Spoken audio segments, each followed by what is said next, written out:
അഥവാ ഇനി എനിക്ക് എന്തെങ്കിലും സംഭവിച്ചാൽ ഈ പബ്ലിക്കിന്റെ മുന്നിൽ ഞാൻ വന്ന് പറയാണ്, എന്റെ കുഞ്ഞിനെ ഞാൻ എന്റെ പപ്പ തങ്കച്ചൻ PG, അതായത് റിഗുൽദാസിനെ തങ്കച്ചൻ PG അല്ലെങ്കിൽ കുഞ്ഞുഞ്ഞമ്മ തങ്കച്ചനോ അല്ലെങ്കിൽ എന്റെ ചേച്ചി രമ്യ ലിബുനെയോ അല്ലെങ്കിൽ ലിബു എന്റെ ചേട്ടാപ്പി, ഇവരെ 4 പേരെ അല്ലാതെ ഞാൻ വേറെ ആരെയും ഏൽപ്പിക്കത്തില്ല. എനിക്ക് ആരും വിശ്വാസമില്ല. എന്റെ കുഞ്ഞിനെ റിഗുൽദാസിനെ ഞാൻ ഈ 4 പേരെ മാത്രമേ ഏൽപ്പിക്കുള്ളൂ. എനിക്ക് എന്തെങ്കിലും ക്യാൻസർ വന്ന് എനിക്ക് എന്തെങ്കിലും സംഭവിച്ചാൽ ഈ 4 പേരായിരിക്കും എന്റെ കുഞ്ഞിനെ നോക്കേണ്ട ഉത്തരവാദിത്തം. ഞാൻ അവരെ ഏൽപ്പിക്കുകയാണ്. പബ്ലിക്കിന്റെ മുന്നിൽ ഞാൻ പറയാണ്, എന്റെ കുഞ്ഞിനെ അവർ 4 പേരല്ലാതെ വേറെ ആർക്കും ഞാൻ കൊടുക്കത്തില്ല എന്റെ കുഞ്ഞിനെ. ഞാൻ ക്യാൻസർ പേഷ്യന്റ് ആണ്. അപ്പം ഞാൻ മരിക്കും എന്ന് വിധി എഴുതുന്ന കുറച്ച് പേര് എനിക്ക് ചുറ്റുമുണ്ട്. അവരുമായിട്ട് കൂടിച്ചേർന്നാണ് നീക്കങ്ങൾ. അത് ഞാൻ ഇന്ന് രാവിലെയാണ് അറിഞ്ഞത്. എന്നെ വളരെയധികം വിഷമിപ്പിച്ചു. ഞാൻ ക്യാൻസർ പേഷ്യന്റ് ആണ്. അവന്റെ അമ്മ ഉടനെ മരിക്കും, ഞാൻ ഉടനെ മരിക്കും.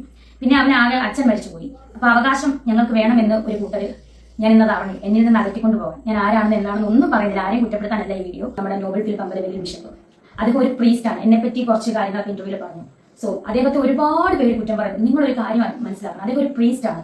അദ്ദേഹം എന്തുമാകട്ടെ, എന്നെ പറ്റി സോഷ്യൽ മീഡിയയിൽ അദ്ദേഹവും പറഞ്ഞിട്ടുണ്ടായിരുന്നു, ഞാനും അദ്ദേഹത്തെ പറഞ്ഞിട്ടുണ്ടായിരുന്നു. ഞങ്ങൾ രണ്ടും സോഷ്യൽ മീഡിയയിൽ പറഞ്ഞിട്ടുള്ളതല്ലാതെ, കുറച്ച് ബ്ലോഗേഴ്സ് അത് വലിയ കാര്യത്തിൽ എടുത്തിട്ടുള്ളതല്ലാതെ, ഞങ്ങൾ രണ്ടും ഇന്നീ നിമിഷം വരെ നേരെ ഒരു നോട്ടം കൊണ്ടോ സംസാരം കൊണ്ടോ നേരെ ഒന്നും ഞങ്ങൾ വിദ്വേഷത്തോടെ പെരുമാറിയിട്ടില്ല അദ്ദേഹത്തോട്.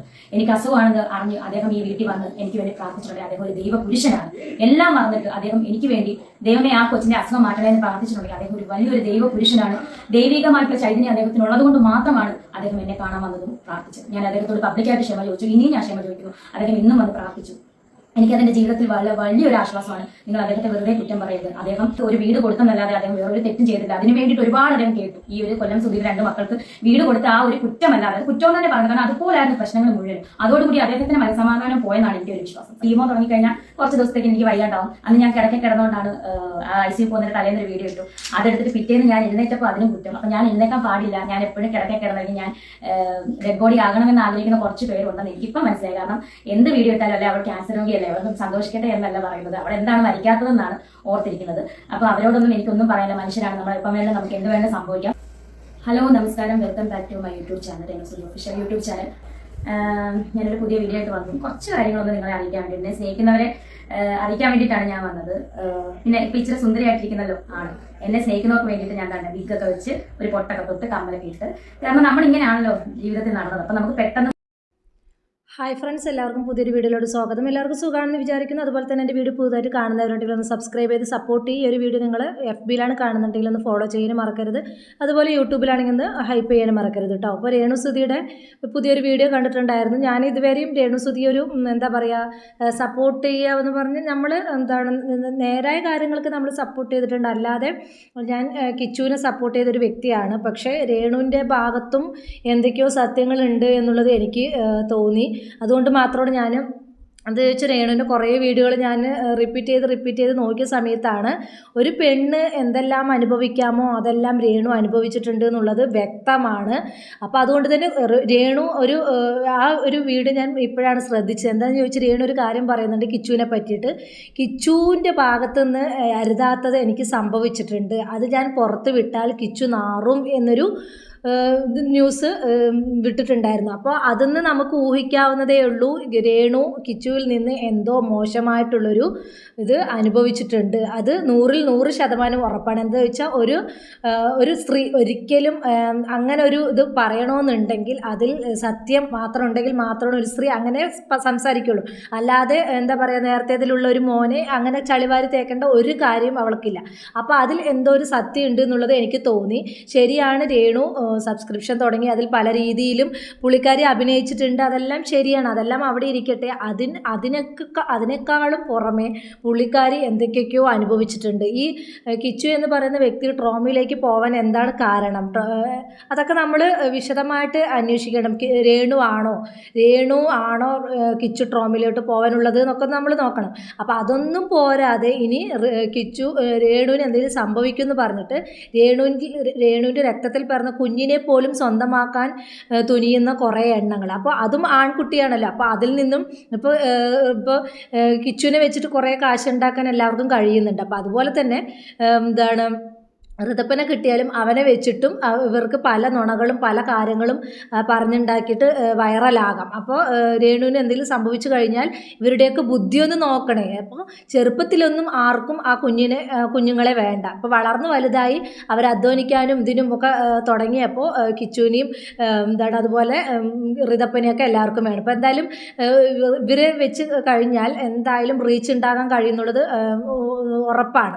അപ്പോൾ അതുകൊണ്ട് തന്നെയാണ് ഈ ഒരു കാര്യത്തിന് ഇവർ മുന്നിട്ട് ഇറങ്ങുന്നത്. ഇപ്പോൾ അവർ രേണു എന്ത് തന്നെയാണെങ്കിലും ഞാനൊന്ന് ശ്രദ്ധിച്ചു, രേണു എന്ത് തന്നെയാണെങ്കിലും പുള്ളിക്കാരി ഒന്നും വിട്ടു പറയുന്നില്ല, ഇതുവരെയും വിട്ടു പറയുന്നില്ല. അപ്പോൾ കിച്ചുവിനെതിരായിട്ടുള്ളൊരു തെളിവ് രേണുവിൻ്റെ പക്കലുണ്ട് എന്നുള്ളത് 100% ഉറപ്പാണ്.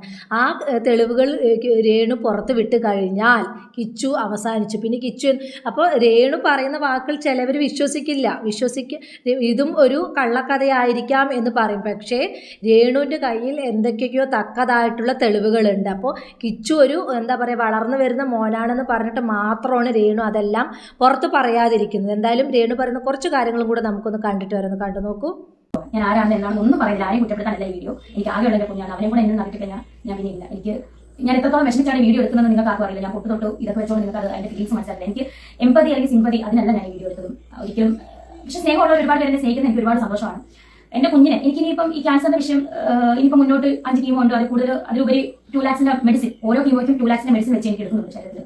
സോ എങ്കിൽ മാത്രമേ ഞാൻ തിരിച്ചു വരത്തുള്ളൂ എന്നാണ് ആ ഒരു ഇത്. അതുകൊണ്ടാണ് ഡോക്ടേഴ്സ് അങ്ങനെയാണ് പറയുന്നത്. നമ്മൾ എല്ലാവരും എനിക്ക് ധൈര്യം തരുന്നുണ്ട്. പക്ഷെ എങ്കിലും ഞാൻ അറിഞ്ഞായിരുന്നു എന്റെ അവസ്ഥപ്പെട്ട അവസ്ഥയാണ്. സോ എനിക്കൊന്നും സംഭവിക്കാതിരിക്കട്ടെ, എന്നെ ഒരുപാട് പേര് സ്നേഹിക്കുന്നുണ്ട്. ദൈവം എനിക്കൊന്നും വരുത്താതിരിക്കട്ടെ എന്റെ അപ്പം അഥവാ ഈ എനിക്ക് എന്തെങ്കിലും സംഭവിച്ചാൽ ഈ പബ്ലിക്കിന്റെ മുന്നിൽ ഞാൻ ഒന്ന് പറയാണ്, എന്റെ കുഞ്ഞിനെ ഞാൻ എന്റെ പപ്പ തങ്കച്ചൻ PG, അതായത് ഋതുൽ ദാസിനെ തങ്കച്ചൻ PG അല്ലെങ്കിൽ കുഞ്ഞുമ്മ തങ്കച്ചനോ അല്ലെങ്കിൽ എന്റെ ചേച്ചി രമ്യ ലിബുനെയോ അല്ലെങ്കിൽ ലിബു എന്റെ ചേട്ടാപ്പി, ഇവരെ 4 പേരല്ലാതെ ഞാൻ വേറെ ആരെയും എടുത്തില്ല. എനിക്ക് ആരും വിശ്വാസമില്ല. എന്റെ കുഞ്ഞിനെ ഋതുൽ ദാസിനെ ഞാൻ ഈ 4 പേരെ മാത്രമേ എടുത്തുള്ളൂ. എനിക്ക് എന്തെങ്കിലും ക്യാൻസർ വന്ന് എനിക്ക് എന്തെങ്കിലും സംഭവിച്ചാൽ ഈ 4 പേരായിരിക്കും എന്റെ കുഞ്ഞിനെ നോക്കുന്ന ഉത്തരവാദിത്തം. ഞാൻ അവരെ ഏൽപ്പിക്കുകയാണ്. പബ്ലിക്കിന്റെ മുന്നിൽ ഞാൻ പറയാണ്, എന്റെ കുഞ്ഞിനെ അവർ 4 പേരല്ലാതെ വേറെ ആർക്കും ഞാൻ കൊടുക്കത്തില്ല എന്റെ കുഞ്ഞിനെ. അതിനുള്ള നിയമപരമായിട്ട് എന്തായാലും മുന്നോട്ട് തന്നെ ഞാൻ പോകും. എന്റെ കുഞ്ഞിനെ തട്ടിയെടുക്കാൻ നോക്കിയാൽ ഞാൻ അത് ചെയ്യും. ഈ 4 പേര് എന്നെ പൊന്നുപോലെ നോക്കുന്നവർ, അപ്പൊ എന്റെ കുഞ്ഞിനെ അവർ നോക്കും. എന്റെ കണ്ണുമുന്നിൽ തന്നെ എന്റെ കുഞ്ഞു കാണണം എപ്പോഴും, എന്റെ മരണം വരും. അപ്പം ഇതൊന്ന് അറിയിക്കാൻ വേണ്ടി നീക്കം ഞാൻ അറിഞ്ഞു. അതൊന്ന് അറിയിക്കാൻ വേണ്ടിയിട്ടാണ് ഞാൻ പബ്ലിക്കിന്റെ മുന്നിൽ വന്നത്. അതാരാണോ അവരുടെ പേരൊന്നും ഞാൻ പറയുന്നില്ല, എന്താണെന്നും ഞാൻ പറയുന്നത്. പക്ഷേ അത് അറിയാന്നൊക്കെ അറിയാം. എനിക്ക് അറിയാം, ഞാൻ അറിഞ്ഞ വിഷയമാണ് എന്റെ കുഞ്ഞിനെ തട്ടിയെടുക്കാൻ നോക്കുന്നത്. പിന്നെ എന്നെപ്പറ്റി കഴിഞ്ഞ ദിവസം നമ്മുടെ നോബൽ പീൽ പമ്പല വലിയ വിഷയം, അദ്ദേഹം ഒരു പ്രീസ്റ്റാണ്. എന്നെപ്പറ്റി കുറച്ച് കാര്യങ്ങൾ ഇന്റർവ്യൂവിൽ പറഞ്ഞു. സോ അദ്ദേഹത്തെ ഒരുപാട് പേര് കുറ്റം പറയുന്നു. നിങ്ങളൊരു കാര്യം മനസ്സിലാക്കണം, അദ്ദേഹം ഒരു പ്രീസ്റ്റാണ്. അദ്ദേഹം എന്തുമാകട്ടെ എന്നെപ്പറ്റി സോഷ്യൽ മീഡിയയിൽ അദ്ദേഹം പറഞ്ഞിട്ടുണ്ടായിരുന്നു, ഞാനും അദ്ദേഹത്തെ പറഞ്ഞിട്ടുണ്ടായിരുന്നു. ഞങ്ങൾ രണ്ടും സോഷ്യൽ മീഡിയ പറഞ്ഞിട്ടുള്ളതല്ലാതെ, കുറച്ച് വ്ളോഗേഴ്സ് അത് വലിയ കാര്യത്തിൽ എടുത്തിട്ടുള്ളതല്ലാതെ, ഞങ്ങൾ രണ്ടും ഇന്നീ നിമിഷം വരെ നേർക്ക് നേരെ ഒരു നോട്ടം കൊണ്ടോ സംസാരം കൊണ്ടോ നേർക്ക് നേരെ ഒന്നും ഞങ്ങൾ വിദ്വേഷത്തോടെ പെരുമാറിയിട്ടില്ല അദ്ദേഹത്തോട്. എനിക്ക് അസുഖമാണെന്ന് അറിഞ്ഞ് അദ്ദേഹം ഈ വീട്ടിൽ വന്ന് എനിക്ക് വേണ്ടി പ്രാർത്ഥിച്ചിട്ടുണ്ട്. അദ്ദേഹം ഒരു ദൈവ പുരുഷനാണ്. എല്ലാം പറഞ്ഞിട്ട് അദ്ദേഹം എനിക്ക് വേണ്ടി ദൈവമേ ആ കൊച്ചിന്റെ അസുഖം മാറ്റണമെന്ന് പ്രാർത്ഥിച്ചിട്ടുണ്ട്. അദ്ദേഹം ഒരു വലിയൊരു ദൈവ പുരുഷനാണ്. ദൈവികമായിട്ടുള്ള ചൈതന്യം അദ്ദേഹത്തിന് ഉള്ളതുകൊണ്ട് മാത്രമാണ് അദ്ദേഹം എന്നെ കാണാൻ വന്നതും പ്രാർത്ഥിച്ചത്. ഞാൻ അദ്ദേഹത്തോട് പബ്ലിക്കായിട്ട് ക്ഷമ ചോദിച്ചു, ഇനിയും ഞാൻ ക്ഷമ ചോദിക്കുന്നു. അദ്ദേഹം ഇന്നും വന്ന് പ്രാർത്ഥിച്ചു. എനിക്ക് അതിന്റെ ജീവിതത്തിൽ വലിയൊരു ആശ്വാസമാണ്. നിങ്ങൾ അദ്ദേഹത്തെ വെറുതെ കുറ്റം പറയരുത്. അദ്ദേഹം ഒരു വീട് കൊടുത്തെന്നല്ലാതെ അദ്ദേഹം വേറൊരു തെറ്റും ചെയ്തിട്ട് അതിന് വേണ്ടിയിട്ട് ഒരുപാട് അദ്ദേഹം കേട്ടു. ഈ ഒരു കൊല്ലം സുധീർ 2 മക്കൾക്ക് വീട് കൊടുത്ത ആ ഒരു കുറ്റമല്ലാതെ, കുറ്റം തന്നെ പറഞ്ഞാൽ അതുപോലെയാണ് പ്രശ്നങ്ങൾ മുഴുവൻ. അതോടുകൂടി അദ്ദേഹത്തിന് മനസ്സമാധാനം പോയെന്നാണ് എൻ്റെ ഒരു വിശ്വാസം. സത്യം പറഞ്ഞു. അതോടുകൂടി സോഷ്യൽ മീഡിയയിൽ ഒരുപാട് പ്രശ്നമുണ്ട്. എങ്കിൽ പോലും അദ്ദേഹം എല്ലാ വിഷമങ്ങളും മാറി എനിക്ക് അസുഖമാണെന്ന് പറഞ്ഞു അദ്ദേഹം ഈ സുധിയിലേക്ക് വരും പ്രാർത്ഥിക്കുകയും ചെയ്തു. വലിയൊരു ദൈവപുരുഷനാണ്. അതൊക്കെ ഞാൻ അങ്ങനെയാണ് കാണുന്നത്. വെറുതെ അദ്ദേഹത്തെ ആവശ്യമില്ലാതെ ആരും കുറ്റപ്പെടുത്തരുത്. നിങ്ങൾ സത്യം അറിയാതെയാണ് കാര്യം കുറ്റപ്പെടുന്നത്. പിന്നെ വേറെ ഒന്നും എനിക്ക് പറയാം, ഞാൻ ആരെയും എന്താ പറയാ, എനിക്ക് കാണണമെന്ന് ഞാൻ ആരെയും നിർബന്ധിച്ചിട്ട് ഒന്നുമല്ല ആരും വരുന്നത്. എന്നെ സ്നേഹിക്കുന്നവരും ഞാൻ സ്നേഹിക്കുന്നവരും മാത്രമാണ് എന്നെ കാണാൻ വരുന്നത്. എനിക്കത് സന്തോഷമുള്ള, ഞാൻ ആരെയും നിർബന്ധിച്ചിട്ടൊന്നുമില്ല. പിന്നെ ഞാൻ അങ്ങോട്ട് കയറി ആരെയും വിളിച്ച് നിർബന്ധിക്കൊന്നുമില്ല. എനിക്ക് എന്റെ മനസ്സിൽ പറഞ്ഞാൽ എല്ലാവരും എനിക്ക് കാണാൻ വളരെ സന്തോഷമാണ്. എന്നെ കാണാൻ വരുന്നത് പറഞ്ഞാൽ എനിക്ക് വളരെ എന്റെ മനസ്സിൽ വളരെ ഒരു സന്തോഷമാണ്. എനിക്ക് വേണ്ടി പ്രാർത്ഥിക്കുന്ന ഒരുപാട് ദൈവജനങ്ങളുണ്ട്, ദൈവ മക്കളുണ്ട്, എനിക്ക് വേണ്ടി വഴിപാട് കഴിക്കുന്നവരുണ്ട്, എനിക്ക് വേണ്ടി നേർച്ച കഴിക്കുന്നവരുണ്ട്. അവരോടൊക്കെ ഞാൻ ഏത് രീതിയിലാണ് ഞാൻ കടപ്പെട്ടിരിക്കുന്നതെന്ന് എനിക്ക് ഇതുവരെയായിട്ടും അറിയില്ല. ഞാൻ എങ്ങനെ അവരോടൊക്കെ ഇങ്ങനെ ഇതിന് തിരിച്ച് ഞാൻ നന്ദി പറയുന്നത് എനിക്കറിയില്ല. ഇതാണ് ഈ ഒരു അസുഖമാണെന്ന് പറഞ്ഞിട്ടും പുള്ളിക്കാരെ വേട്ടയാടുന്ന ചിലവരുണ്ട്. ഈ പുള്ളിക്കാരിന്റെ കാര്യങ്ങൾ, പുള്ളിക്കാരിക്ക് എന്താ സംഭവിച്ചെന്ന് സത്യം അറിഞ്ഞിട്ട് പോലും പുള്ളിക്കാരിയെ തുടരെ വേട്ടയാടുന്ന കുറേ ആളുകളുണ്ട്, കുറേ യൂട്യൂബേഴ്സ് ഉണ്ട്. പുള്ളിക്കാരി കിച്ചു പുള്ളിക്കാരിയോട് എന്താണ് ചെയ്തത് എന്നറിഞ്ഞിട്ടും അങ്ങനെ ഒരു അറിഞ്ഞിട്ട് പോലും ആ പുള്ളിക്കാർ കുറ്റം പറയുന്നതിനോട് എനിക്കൊട്ടും യോജിക്കാൻ കഴിയുന്നില്ല. അപ്പോൾ ഞാൻ ആ ഒരു സത്യം എന്താണെന്നുള്ളത് ഞാൻ ഏകദേശം കുറച്ച് അറിഞ്ഞു. അപ്പോൾ അതുകൊണ്ട് തന്നെയാണ് ഞാൻ രേണുവിനെ സപ്പോർട്ട് ചെയ്തത്. അപ്പം രേണുവിനെ സപ്പോർട്ട്, ഞാൻ ഇതുവരെ കിച്ചുവിനെ സപ്പോർട്ട് ചെയ്തൊരു വ്യക്തിയാണ്. ഒരു ട്രോമയിലൂടെ കടന്നുപോയ ഒരാളാണ്. അപ്പോൾ ഒരിക്കലും ഈ ഇങ്ങനെ കാണിച്ച് നടക്കുന്ന ഒരു അമ്മയെ ഒരിക്കലും ഒരു മക്കളും സ്വീകരിക്കില്ല. പക്ഷെ കിച്ചു, നിനക്കത് പറയാൻ ഒരു അർഹതയില്ല എന്നാണ് എനിക്ക് പറയാനുള്ളത്. കിച്ചു അത്രയ്ക്ക് മാത്രമാണ് രേണുവിനോട് ദ്രോഹം ചെയ്തിരിക്കുന്നത്. അപ്പോൾ ഈ ഒരു നിമിഷം മുതൽ ഒരു പെണ്ണ് ഈ ഒരു രേണു തെളിവുകളെല്ലാം പുറത്ത് വിട്ട് കഴിഞ്ഞാൽ ശരിക്ക് കിച്ചു നാറുക തന്നെ ചെയ്യും. ഇതിൽ 100% ഉറപ്പാണ്. അപ്പം ആ ഒരു സത്യത്തിൻ്റെ പുറകെയാണ് കുറ്റം പറഞ്ഞ കുറേ യൂട്യൂബേഴ്സ് ഇപ്പോൾ മാറിയിട്ട് രേണുവിനെ സപ്പോർട്ട് ചെയ്യുന്നവർ എന്ത് തന്നെയാണെന്ന് വെച്ചാൽ ഈ സത്യം അറിഞ്ഞത് കൊണ്ട് തന്നെയാണ് രേണുവിനെ എല്ലാവരും സപ്പോർട്ട് ചെയ്യുന്നത്. അപ്പോൾ കിച്ചു ഒരുപാടൊന്നും മറ്റുള്ളവരുടെ കൂടെ കൂടിയിട്ട് ഈ രേണുവിനെ കരുവാരി തേക്കാതിരിക്കുക. രേണു എന്താണെങ്കിലും എന്തെങ്കിലും ഒന്നും അറിയാണ്ടൊന്നും പുള്ളിക്കാരി ഒന്നും ചെയ്യില്ല. അപ്പോൾ പുള്ളിക്കാരിയുടെ ഭാഗത്തുനിന്ന് സംഭവിച്ചിട്ടുണ്ട്. പുള്ളിക്കാരി പെർഫെക്റ്റ് ആണെന്നൊന്നും പറയുന്നില്ല. ആ സബ്സ്ക്രിപ്ഷൻ തുടങ്ങിയതിനോ പുള്ളിക്കാരി ചെയ്ത കുറച്ച് ആൽബങ്ങളിലോടൊന്നും എനിക്ക് യോജിപ്പില്ല. പക്ഷേ ഈ ഒരു കാര്യത്തിൽ ഞാൻ 100% രേണുവിൻ്റെ കൂടെ തന്നെയാണ്. അത്രയ്ക്കധികം രേണു അനുഭവിച്ചിട്ടുണ്ട്. അപ്പം ഒരിക്കലും രേണുവിനെ വേണ്ട, അച്ഛനെ വേണ്ട, അച്ഛൻ്റെ സ്വത്തുക്കൾ വേണം. അപ്പോൾ രണ്ടാമത് കല്യാണം കഴിച്ചു, അതിൽ ഒരു ഭാര്യയുണ്ട്, അതിൽ മക്കളുണ്ട്, അവർക്ക് അവകാശപ്പെട്ടത് തന്നെയാണ് ആ സ്വത്തുക്കൾ. അതിലെന്തിനാണ് കൈയിട്ട് മാന്താൻ കിച്ചു ശ്രമിക്കുന്നത്? കിച്ചുവിന് സമ്പാദിക്കാമല്ലോ. കിച്ചുവിന് ഇപ്പോൾ 23 വയസ്സായാലും ഇപ്പോൾ കിച്ചുവിന് സമ്പാദിച്ചുണ്ടാക്കാമെന്നുള്ളൂ. വാരിക്കോരി എല്ലാവരും എന്താ പറയുക 10 ഏക്കർ സ്ഥലമൊന്നും ആ കിച്ചു രേണുവിന് കൊടുത്തിട്ടില്ല.